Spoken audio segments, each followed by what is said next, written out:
이제는 오늘부터는 몇 주 동안 구원이 무엇인가, 우리가 이 구원이 무엇인가를 바로 정의하는 것은 그리스도인의 신앙생활의 패턴을 결정하는 아주 중요한 것입니다. 여러분, 저희들은 영화를 많이 보지는 않지만 여러분 본 영화 아마 봤을 거예요. 밀양이라는 영화에서 보면 납치당하여서 살해당한 아이의 엄마가 나중에 예수님을 믿고 은혜를 받아서 자신의 아이를 죽인 그 살인범을 찾아가서 용서한다고 말하자 그 범인이 그 아이의 엄마에게 뭐라 말합니까? 저는 이미 구원받았습니다. 이런 말을 합니다. 여러분, 과연 이 범인이 구원을 받았을까? 진짜 구원받았더라면 이런 말을 과연 할 수 있었을까?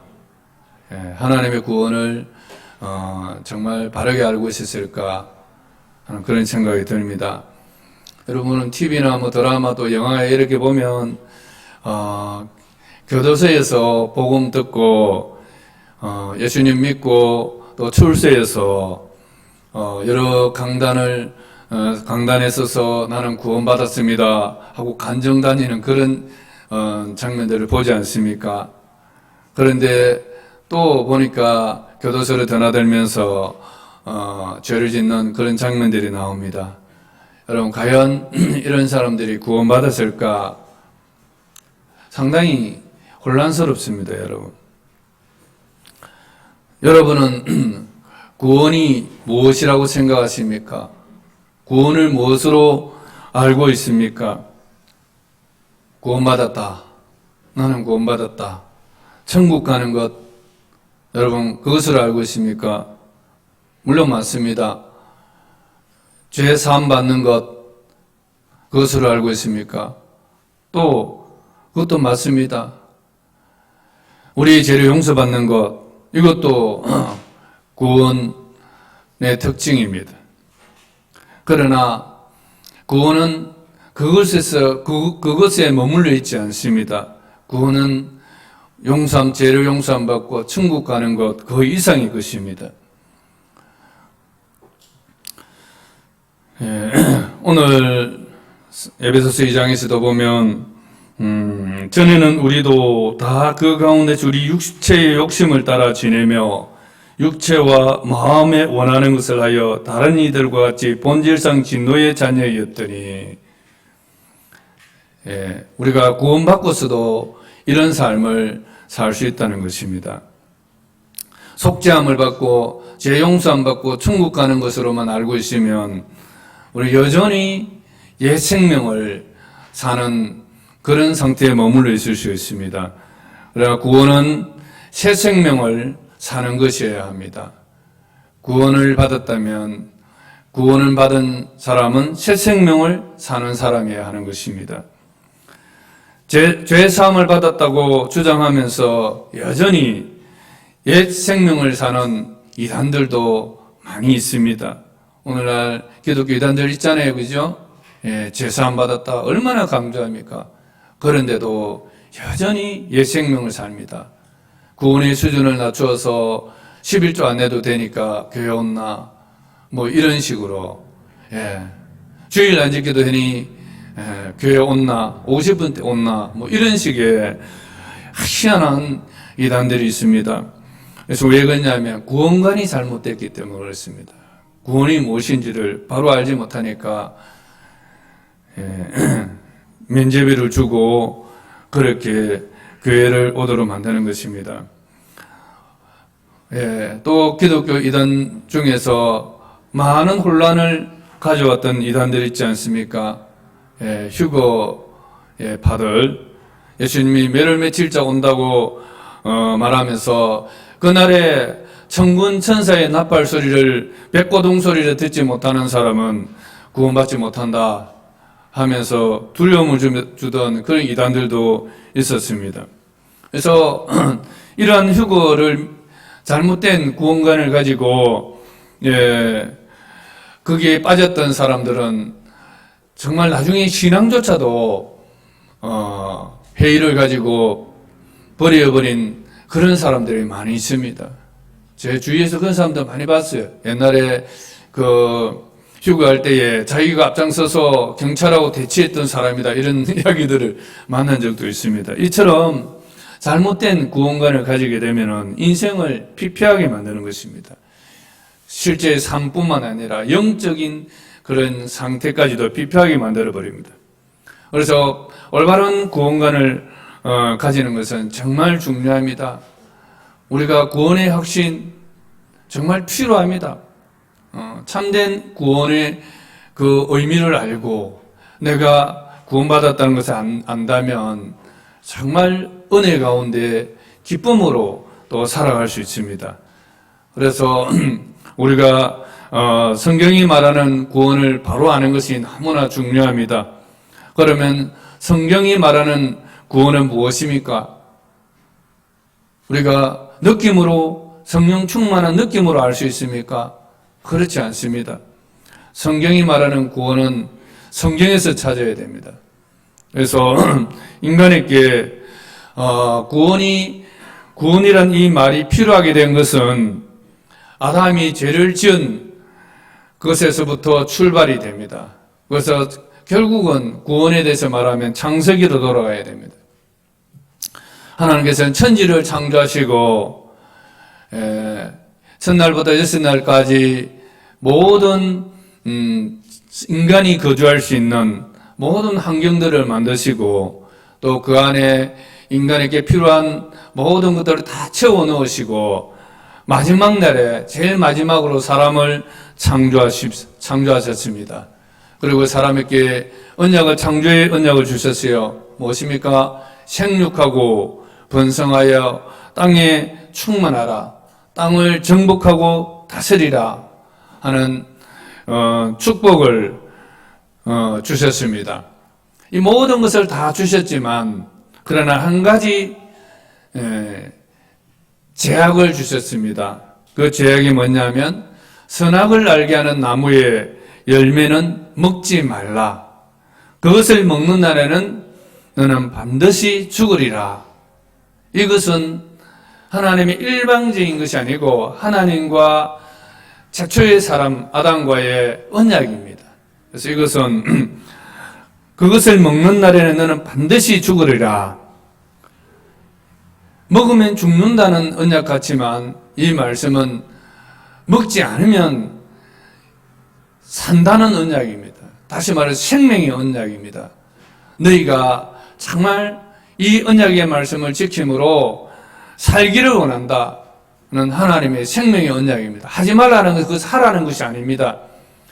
하지 말라는 것은 그것을 해서 죄값을 받아라는 것이 아니라 그것을 하지 않음으로 인해서 생명을 지키라는 것을 말씀하고 있습니다. 그래서 창세기 3장 이 2장에 있는 이 말씀은 바로 생명의 언약입니다. 하나님은 첫사람 아담과 생명의 언약을 맺으시고 그 생명의 언약을 의지하여 순종함으로써 영생을 살도록 약속하신 것입니다. 그러나 아담은 어떻게 했습니까? 그 언약을 어김으로 죄를 범하였고 결론적으로 영생을 얻을 기회를 잃어버린 것입니다. 영생을 살 수 있는 기회를 아담은 잃어버린 것입니다. 선악을 알게 하는 나무의 열매를 먹지 말라. 그것을 먹는 날에는 너는 반드시 죽으리라. 구원의 문제는 윤리적으로 얼마나 선하냐, 또 얼마나 의롭나, 이런 문제가 아니라 구원의 문제는 죽어서 나중에 천국 가는 그런 문제가 아니라 근본적으로 죽느냐 사느냐의 문제라는 것입니다. 여러분 이것을 알아야 합니다. 근본적으로 그것을 먹는 날에 너는 죽으리라. 바로 죽느냐 사느냐의 문제라는 것입니다. 구원은 아담과 하와가 이러한 생명의 언약을 어긴 이후에 구원이란 필요성이 느껴진 것입니다. 그러므로 기독교는 종교 활동이 아니라 죽느냐 사느냐 생명을 다루는 그러한 종교라는 것을 말씀하고 있습니다. 그래서 구원의 문제는 한번 따라하겠습니다. 구원의 문제는 생명의 문제다. 죽느냐 사느냐의 문제다. 여러분은 정말 구원하면 그렇게 느껴지십니까? 뭐 구원 받아도 그만, 안 받아도 그만 그렇게 느끼고 있지 않습니까? 예, 여러분 구원받지 못하면 반드시 죽으리라 죽은 자로 머무는 것입니다.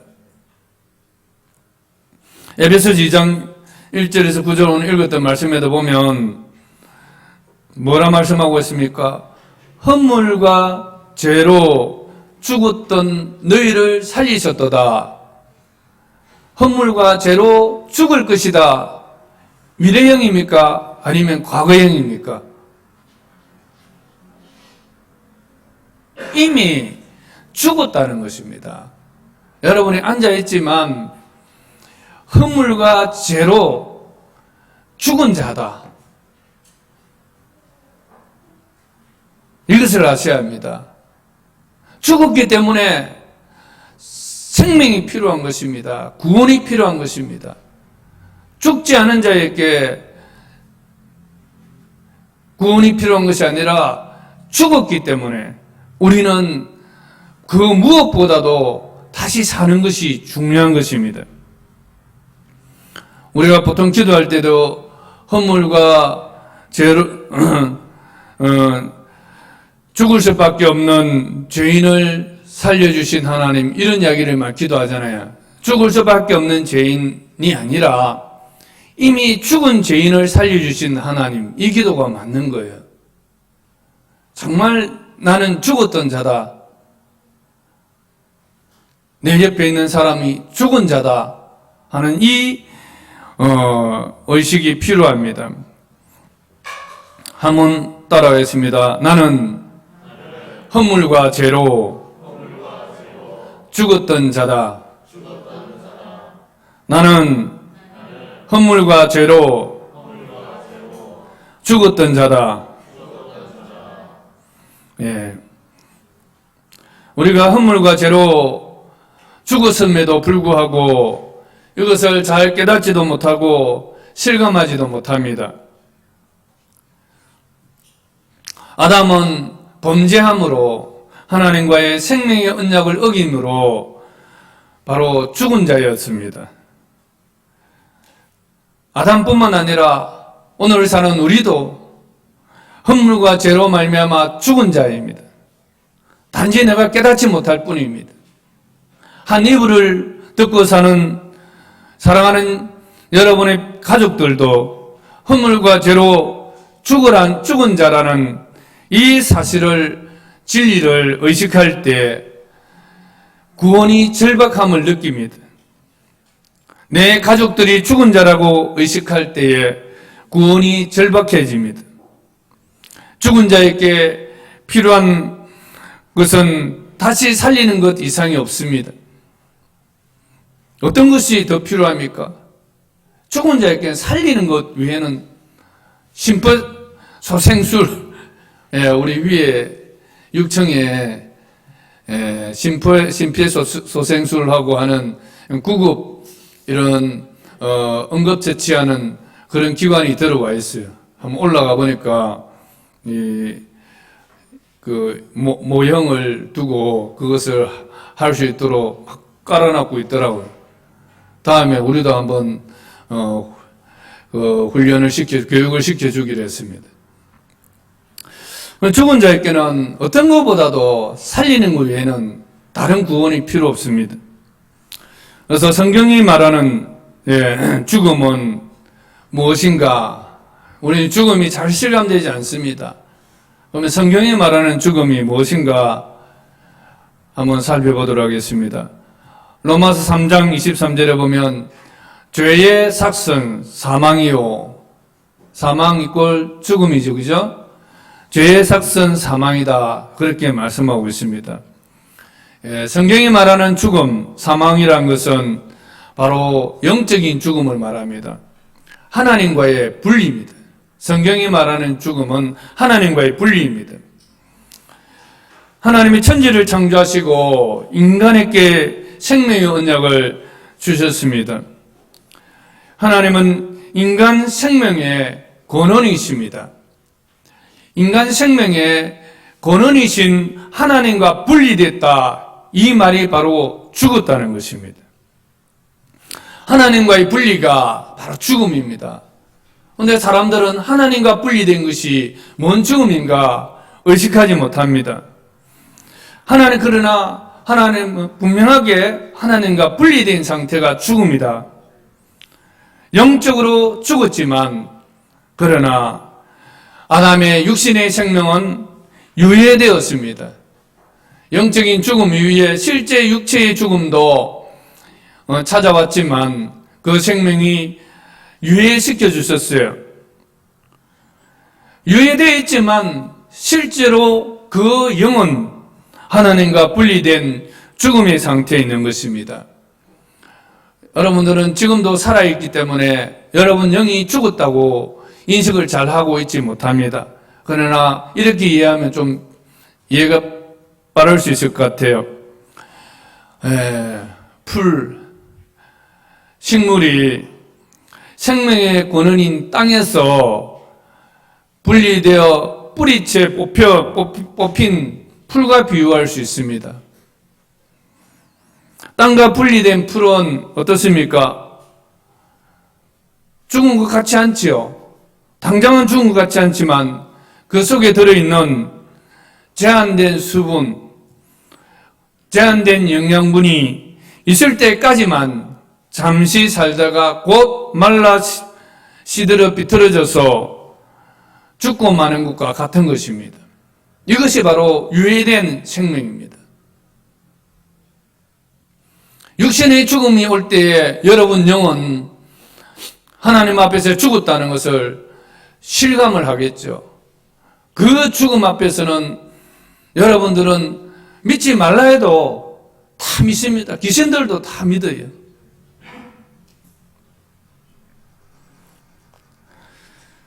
생명의 근원이신 하나님과 분리된 사람은 죽음은 유예되어 있지만 그러나 우리가 살아가는 가운데서 죽음의 정상들이 나타납니다. 그래서 우리는 죽음의 정상들을 보면서 우리가 지금도 죽음을 향해 달려가고 있구나. 나는 죽었고 궁극적인 죽음인 마지막 죽음이 뭐겠습니까? 둘째 사망이 불과 유황에 타는 불못에 들어가는 것입니다. 이것이 완전히 하나님과 분리되는 것입니다. 그러나 우리가 이 땅에 있을 동안에는 그 죽음이 유예되어 있고 이 유예된 기간 동안에 우리가 생명을 얻을 수 있는 기회인 것입니다. 그래서 이런 죽음의 정상들이 내 삶에 나타날 때에 우리는 정말 나는 죽은 자라는 것을 깨닫고 빨리 새 생명을 얻어야 합니다. 죽음의 정상들이 무엇입니까? 그것도 창세기를 보면 바로 다 나와요. 하나님은 우리 사람을 만드실 때에 어떻게 만드셨다고요?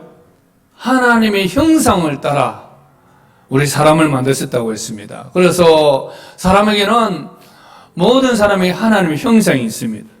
그런데 하나님과 분리된 사람에게는 하나님의 형상을 잃어버렸습니다. 하나님의 형상을 잃어버렸습니다. 하나님의 형상을 잃어버리니까 첫 사람 아담은 그의 아내에 대해서 어떻게 말합니까? 내 뼈 중에 뼈요, 내 살 중에 살이로다. 얼마나 이 아내에 대해서 친밀하고 책임감과 이 자기 아내에 대한 자부심이 있습니까? 그런데 어떻게 하고 있습니까? 하나님의 형상을 잃어버린 아담이 한 말은 무엇입니까? 하나님이 내게 주셔서 나와 함께 있게 한 그 여자가 이런 말합니다. 이제는 뼈 중에 뼈요 살 중에 살이라는 이 말 대신에 저 여자, 그 여자가 결국 무엇입니까? 아내 탓을 하자. 아내 탓을 합니다. 책임감이 없는 거죠. 얼마나 좀스러운 인간으로 변해버렸습니까? 창세기 3장 12절 13절에 보면 아담이 다른 사람에게 책임을 전가하는, 또 하와는 뱀에게 책임을 전가하는 이런 것들이 바로 죽음의 정상입니다. 인간들은 다 그렇습니다. 대부분 안 되면 남 탓합니다. 이런 것들이 바로 죽음의 정상입니다. 그러나 첫사람 아담, 생명의 언약 가운데 있던 그 아담은 그렇지 않았었습니다. 창세기 3장 10절에 보면 하나님의 형상을 잃어버리니까 어떻습니까? 자존심, 자긍심도 사라지고 부끄러워서 자기 몸을 가립니다. 그전에는 전혀 부끄러움이 없습니다. 그런데 부끄러워서 몸을 가립니다. 하나님의 형상을 회복하고 나면 자기 자신에 대해서도 자기를 자랑하는 것이 아니라 하나님께서 나를 나되게 만들어주신 것에 대한 자긍심이 있어요. 비교해서 다른 사람과 열등감을 느끼는 것이 아니라 하나님이 나를 고유하게 나를 나로 만들어주신 것에 대해서 감사하고 기뻐하고 그에 대한 자존심과 자긍심이 있습니다. 그러나 죄로 말미암아 하나님과 분리된 상태, 그 상태에 있는 사람들은 늘 부끄러워하고 자기 몸을 가립니다. 저도 예수님 알기 전에는 비교하고 여러 그런 내 스스로에 대해서 열등감에 사로잡혀 있을 때가 많았습니다.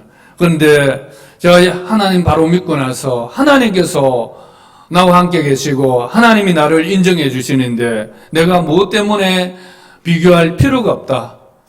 그래서 제 안에 자긍심이 생겼어요. 내가 목사면 한국교회에서는 보통 직업을 가지지 않지 않습니까? 제가 목사이면서도 현장에서 일을 하면서 사람들을 만나도 전혀 부끄러움이 없어요. 오히려 이렇게 살 수 있는 것에 대해서 제 스스로 자랑스럽게 여깁니다. 제가 비록 차인표 정도는 아니더라도 제가 그래도 매일 우리 집에 들어가면 제 아내가 이래 줍니다. 저 스스로도 저를 학대하지 않습니다. 제 아내가 이래 주면 내가 본래 좀 잘생겼지 않냐 이렇게 이야기합니다. 왜냐? 하나님이 그래 만들어주셨기 때문에. 아멘?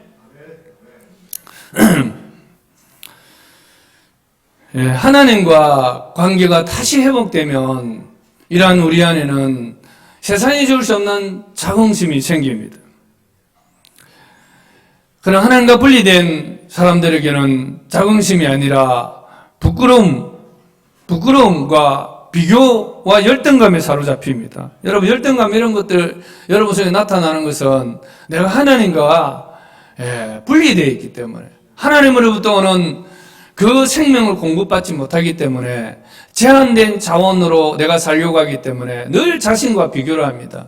또 다른 사람과 비교를 해서 자기를 학대하고 열등 가운데 빠지는 것입니다. 또 죽음의 정상이 무엇입니까? 하나님이 두려워 기피합니다. 하나님 기피증이 빠집니다.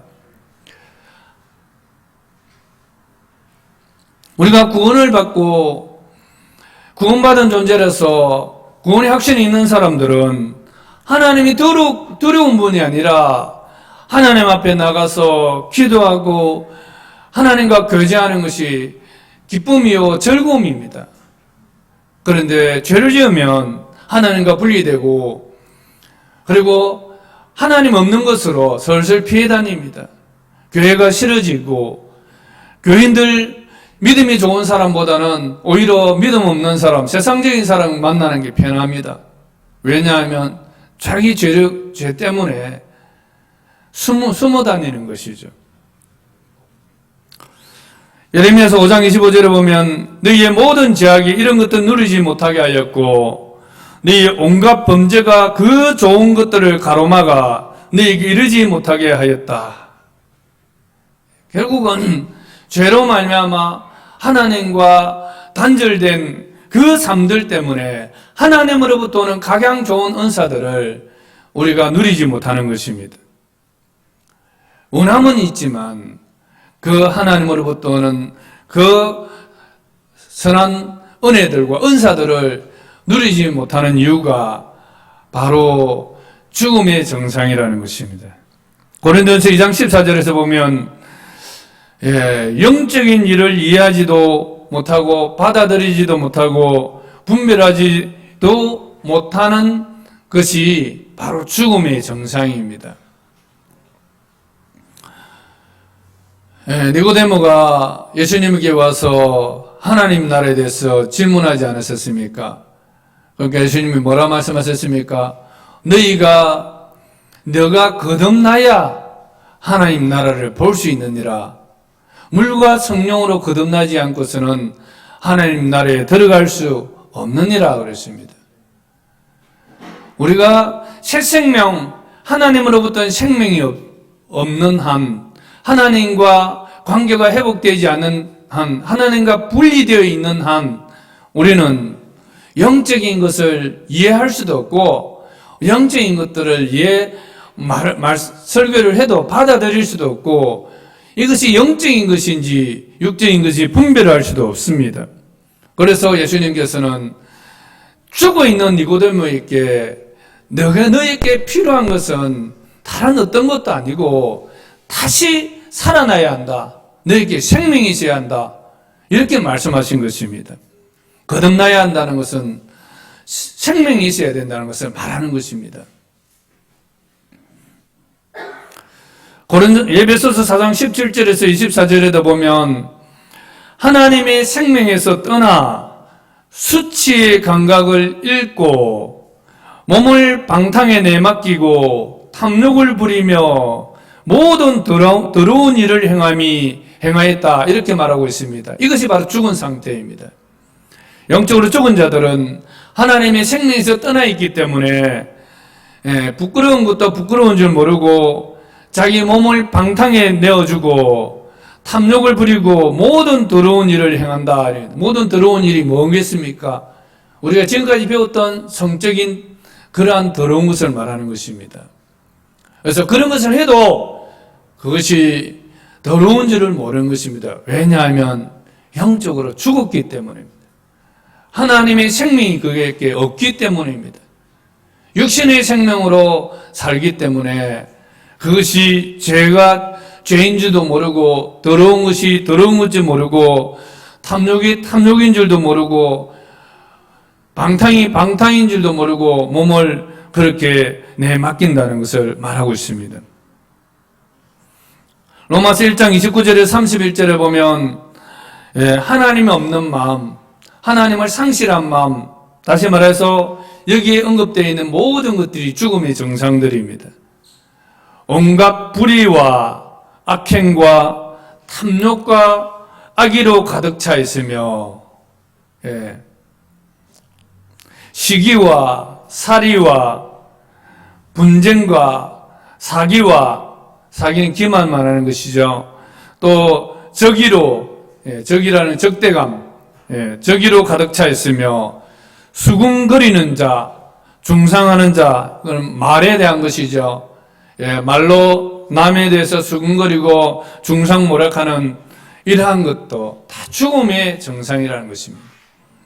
하나님을 미워하는 자요, 불손한 자요, 예의가 없는 이런 것도 오만한 자요, 교만한 자, 자랑하는 자요, 악을 꾸미는 모략꾼이요, 또 부모를 거역하는 자요, 부모를 거역하는 것도 죽음의 정상이라는 것을 말씀하고 있습니다. 우매한 자요, 우매한 자요, 신의가 없는 자요. 여러분, 신의 중요하잖아요, 그죠? 비즈니스 하는 데서 신의만큼 중요한 거 없습니다. 미국은 침례교회가 거의 주류인데, 침례교회 안수 집사만 정도 돼도 우리 한국의 장로에 해당되겠죠, 그죠? 안수 집사만 정도 돼도 은행에서 담보 없이 대출을 해준다 하잖아요. 그만큼 신의가 중요한 사회인 것입니다. 신의가 없는 자, 신의 없이 사는 사람들도 죽음의 정상이라는 것입니다. 왜 신의가 없겠어요? 자기 안에 자원이 한정되어 있는데 지 힘으로 살려고 하니까 지 힘에서 나오는 걸 한계가 있잖아요. 근데 하나님이 생명이 되시고 하나님과의 연합된 삶을 살면 하나님으로부터 오는 자원이 무궁무진한데, 그러면 신이 잃어버릴 리가 없지 않습니까? 그래서 그만큼 하나님과의 관계가 너무 중요한 거예요. 하나님과 분리된 삶이 죽은 자라는 것이 얼마나 실감이 납니까? 무정한 자요, 왜 사랑이 없습니까? 하나님은 사랑이신데 내 안에 사랑이 없는 것은 내 힘으로 사람을 사랑하려니까 사랑할 수 없는 것이죠. 하나님이 주시는 생명을 공급받으면 내 안에 그 사랑이 끊기지 않습니다. 주고 나눠줘도 그 사랑이 풍성한 거예요. 왜 무자비한 것입니까? 하나님의 자비하심이 그 안에 없으니까 지 힘으로 하려니까 자비함이 없는 것이죠. 무자비할 수밖에 없는 거예요. 무정한 자, 무자비한 자, 이것도 바로 죽음의 정상인 것입니다. 저 사람은 착한데, 이런 말을 합니다. 착한데, 사랑은 없다. 이런 사람도 있습니다. 남에게 해치지는 않는데, 사랑이 없다. 이것도, 무자비한 것, 무정한 것도 사실 죄의 결과인 것입니다. 하나님과 분리된 결과입니다. 다 이 모든 정상들이 하나님과 분리된 죽은 자의 정상인 것입니다. 이러한 정상이 있는데도 불구하고 여러분들이 느끼지 못하고 그냥 무감각하게 살아간다면 최후의 비참함을 겪을 수밖에 없는 거예요. 그런데 아무리 죽은 자에게 이것을 이야기한들 죽은 자는 알 수가 없어요. 자기가 생명인 것을 알고 났어야 그것이 보이지. 니고데모에게 말씀드린 것처럼 거듭나야 하나님 나라를 볼 수 있다 하신 것처럼 우리는 생명이 전에는 결국 볼 수가 없는 것이 죽음입니다. 그래서 죄라는 것은 우리 인간을 하나님과 이렇게 분리시켰고, 그 죄는 인간에게 삼종적인 소외를 가져왔습니다. 첫 번째가 하나님과의 소외, 두 번째는 이웃과의 소외, 세 번째는 자기 자신과의 소외입니다. 여러분, 얼마나 우리가 우리 자신을 사랑합니까? 그런데 실제로는 우리는 나 자신으로부터도 소외되어 있는 것들을 깨달을 때가 많이 있습니다.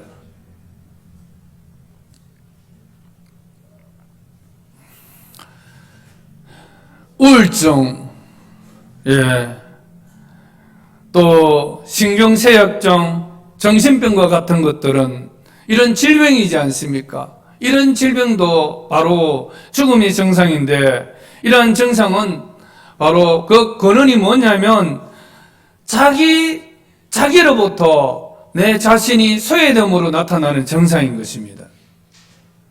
얼마나 오늘날 많은 사람들이 자기를 사랑하지만 자기로부터 자기가 소외됨을 느끼고 그것으로 인해서 질병에 걸리는 사람들이 얼마나 많습니까? 이런 죽음의 원인은 결국 뭐라고요? 죄라는 것입니다. 죄. 하나님의 생명에서 분리시킨 인간의 죄가 무엇인가? 여러분, 죄도 추상적으로 생각하지만 죄는 아주 우리 생활과 밀접합니다. 죄라는 것은 뭐냐? 창조주 하나님께 의존하고 순종하여 그의 생명 공급받기를 거부하고 그에 대항하여 스스로 자기 주장과 자기 의지로 살려는 것입니다. 다시 말해서 하나님이 공급해 주시는 그 생명으로 살기보다는 내 힘으로 내가 왕이 되어 내 의지대로 내가 주장하면서 살려고 하는 그것이 바로 죄라는 것입니다. 죄의 뿌리는 죄는 아주 간단합니다. 하나님을 거부하고 내가 왕이 되어 내 마음대로 내 멋대로 살고 싶은 것이 바로 죄라는 것입니다. 목회자들이 보통 이렇게 고민을 하면 간섭하지 마세요. 내 집은 내가 알아서 합니다. 이래. 할 말이 없어요. 그런 사람은. 도울 길이 없어요. 하나님도 항복할 수밖에 없습니다. 그거 얼마나 무서운 죄인지 몰라요.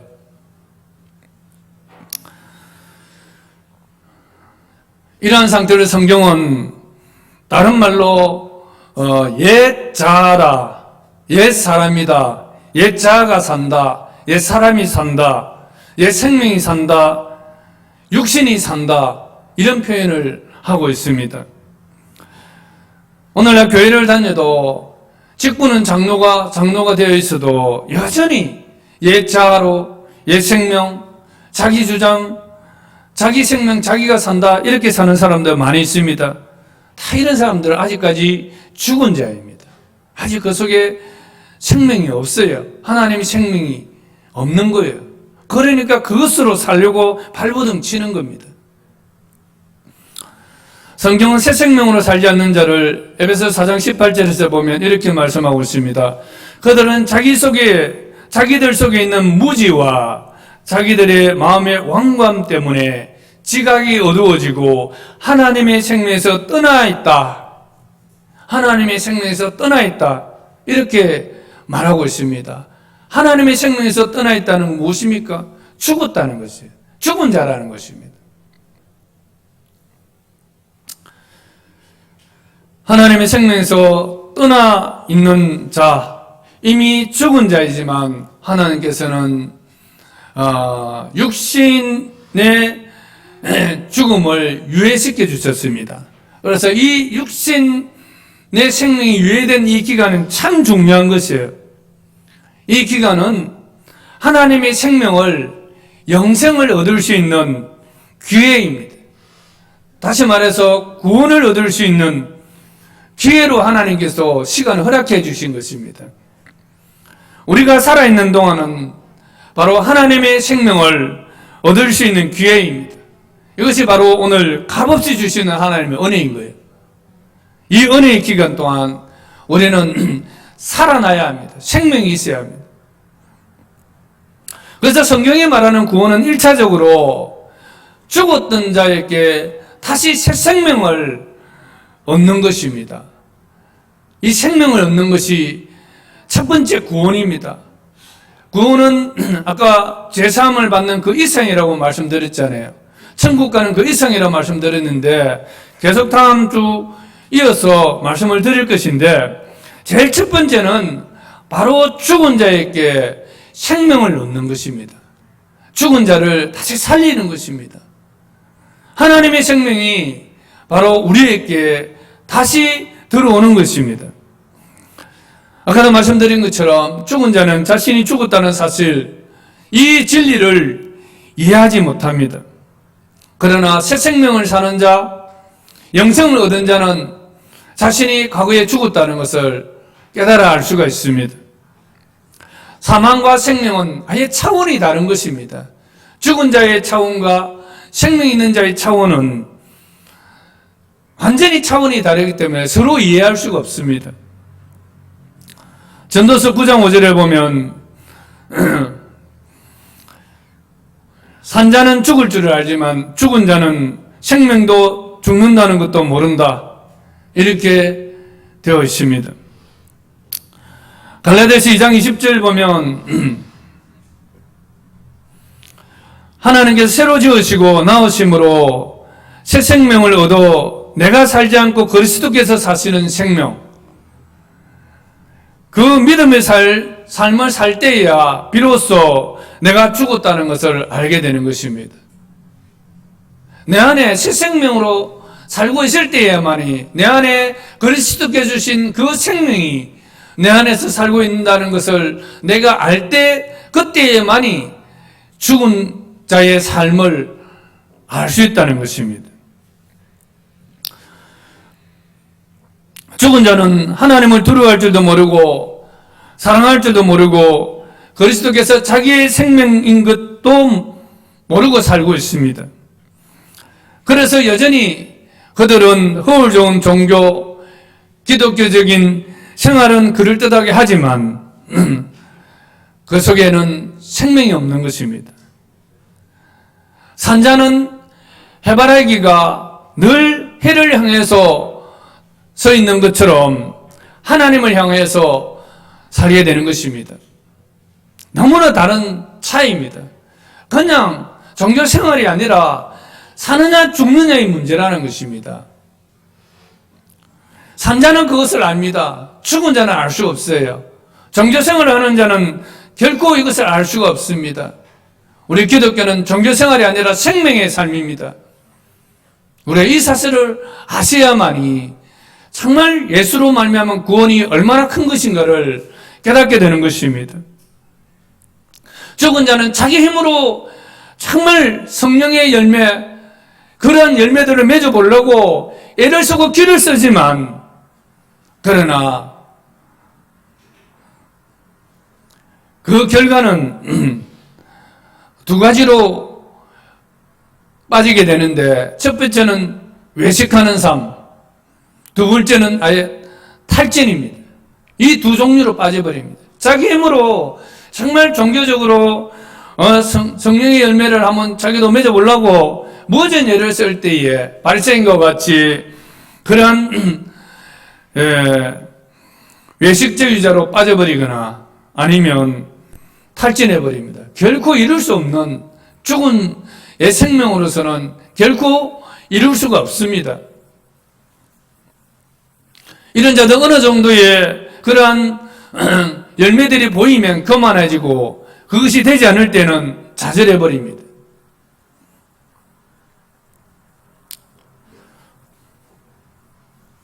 그러나 우리 자신의 삶에 하나님의 성품에 참여하고 그리스도의 성령이 내 몸과 육체에 나타나고 성령의 열매들이 나타나게 되면 이것은 결코 교만하지 않습니다.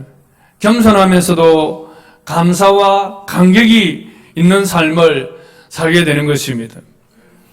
이런 삶은 매이지 않습니다. 정말 외식적으로 사람들 앞에서 일부러 쇼를 할 필요도 없어요. 생명을 사는 삶, 그리스도의 생명이 내 안에 있고 그 생명을 사는 사람들은 여유롭고 자유롭습니다. 우리 침례교회의 정신은 진리와 자유입니다. 자유입니다. 정말 성령이 주시는 자유가 우리 안에서 새 생명을 살아가는 그 열매로서 나타나는 것입니다. 제가 교회를 개척할 때에 큰 교회를 지향하지 않았습니다. 50명 넘지 않는 교회, 작은 교회를 지향을 했습니다. 그리고 다른 교회로부터 후원을 받지 않겠다, 그렇게 말했습니다. 왜냐? 매이기 때문입니다. 다른 교회로부터 후원을 받으면 그 교회로부터 이래라 저래라 온갖 간섭을 다 받으면 우리가 지향하는 생명을 지향할 갈 수가 없어요. 그래서 다른 교회로부터도 후원을 절대 받지 않겠다. 그래서 흔히 다른 다 교회가 하는 창립 예배도 우리가 드리지 않았습니다. 왜냐하면 창립 예배 때 와서 막 헌금을 거두는 시간이잖아요. 그런 것도 다 없애버렸어요.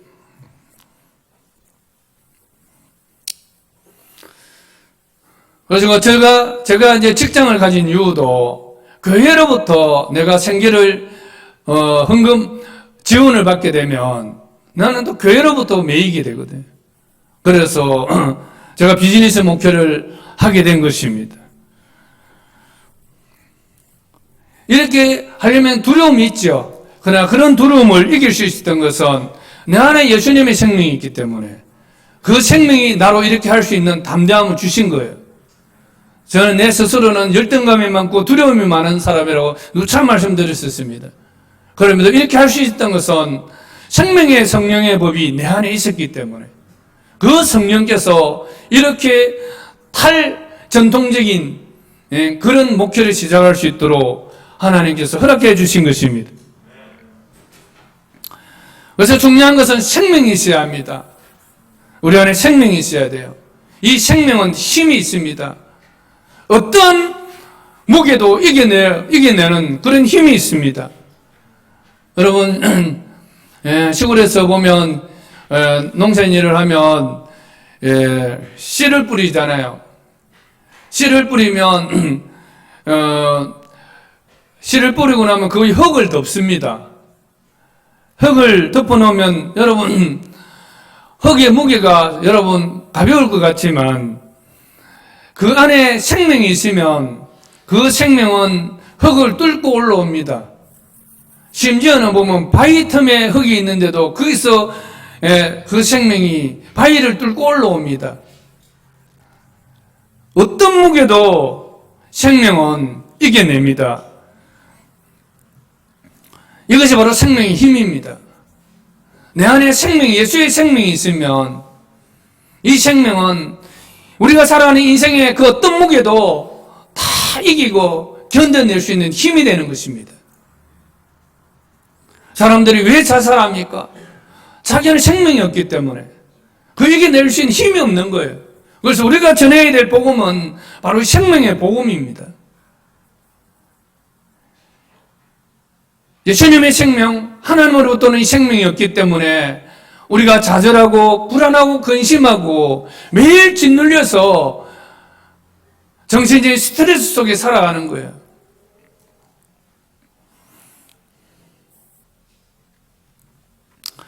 저는 교인인데 여전히 자기가 사는 그런 사람을 볼 때에 안타깝습니다.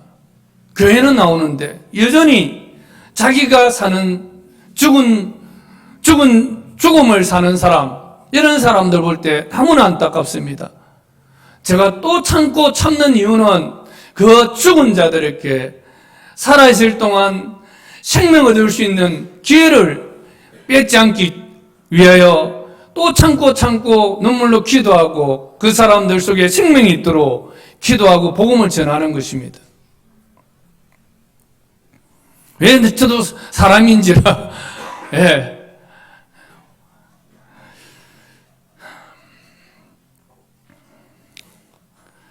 자기를 부인하고 자신이 살지 않고 어찌하든지 그리스도께서 사시는 삶을 사는 사람이 바로 영생을 사는 사람입니다. 이것이 갈라디아 2장 20절에 나오는 말씀이잖아요. 구원받은 자는 바로 영생을 사는 사람입니다. 자기를 부인하고 자기 십자가를 지고 그것이 아무리 무거워도 그것을 지고 능히 자기를 부인하고 그리스도께서 내 안에 사는 그러한 삶을 사는 바로 영생을 사는 삶이 바로 여러분의 삶이 되기를 축복합니다.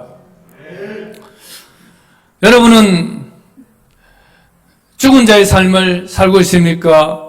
산자의 삶을 살고 있습니까? 행함이 없는 믿음은 죽은 것이다. 우리는 산자라고 생각할지 모르겠지만 실제로 죽은 자와 같은 삶을 살고 있을 수 있습니다. 죽은 자에게 필요한 것은 생명입니다. 그 어떤 것보다 생명입니다. 저는 오늘 이 말씀을 전하면서 계속 있는데, 시리즈 있는데 여러분에게 시간상 더 전할 수가 없습니다. 오늘 여기서 말씀을 맺기로 하면서 여러분과 여러분 사랑하는 가족들, 이웃들에게 바로 죽은 자에서 생명 있는 자의 삶으로 나오기를 간절히 축원하면서 이 말씀을 마치도록 하겠습니다. 기도하겠습니다. 하나님 아버지, 우리는 영적으로 죽었음에도 불구하고 죽은 자인 것을 느끼지도 실감하지도 못하고 살아왔던 것을 이 시간 고백합니다. 하나님 아버지, 예수의 생명이 우리 안에 있고 났어야 우리는 비로소 죽은 자의 삶을 살았던 과거의 삶을 회개하고 주님께 감사와 영광을 돌리게 됩니다. 아버지 하나님, 우리 모든 지체들과 그 가정들에게 예수의 생명이 있게 하여 주시옵소서. 더 이상 죽은 자의 삶이 아니라 그리스도께서 주신 그 생명이 내 안에서 살아가는 그런 산자의 삶을 살 수 있도록 도와주시옵소서. 우리가 아버지의 이 땅에서 육신은 죽을 것이나 우리는 죽어도 살겠고 영원히 죽지 않을 생명을 가진 자인 것을 알게 하여 주시옵소서. 죄와 죽음도 우리를 무너뜨릴 수 없는 영원한 생명이 있음을 알게 하여 주시옵소서. 아버지 하나님, 죽음을 이기고 죄를 이기고 정말 생명으로 살아가는 우리가 되게 하여 주시옵소서. 예수님의 이름으로 간절히 기도드리옵나이다. 아멘.